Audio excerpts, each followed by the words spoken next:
Today, we're going to show you how to find your Wi-Fi network password on Windows 10. Whether you've forgotten your password or need to share it with someone, we've got you covered. Let's dive right in. First, click on the Start menu at the bottom left of your screen and select Settings. In the Settings menu, click on Network and Internet. Now, scroll down and click on Network and Sharing Center under the Status tab. In the Network and Sharing Center, you'll see your active networks listed. Click on your Wi-Fi network name next to Connections. A new window called Wi-Fi Status will pop up.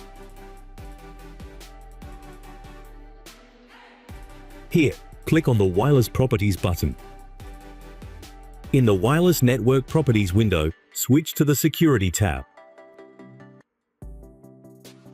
You'll see a section called Network Security Key.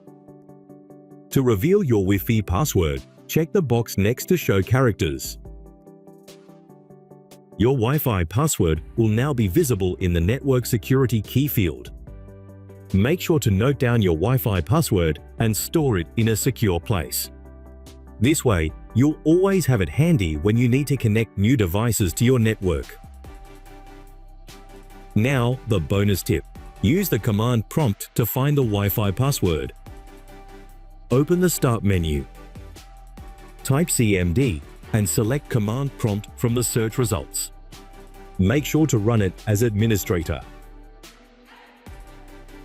In the Command Prompt window, type the following command and press Enter.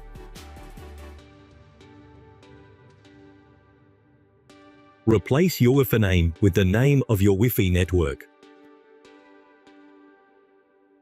Scroll down to the Key Content field under Security Settings.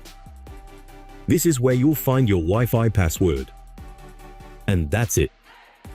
Now you know how to find your Wi-Fi network password on Windows 10 using both the Network and Sharing Center and the command prompt. We hope you found this tutorial helpful. If you did, please give it a thumbs up, share it with your friends, and consider subscribing for more tech tips and tutorials. Thanks for watching, and I'll see you in the next video.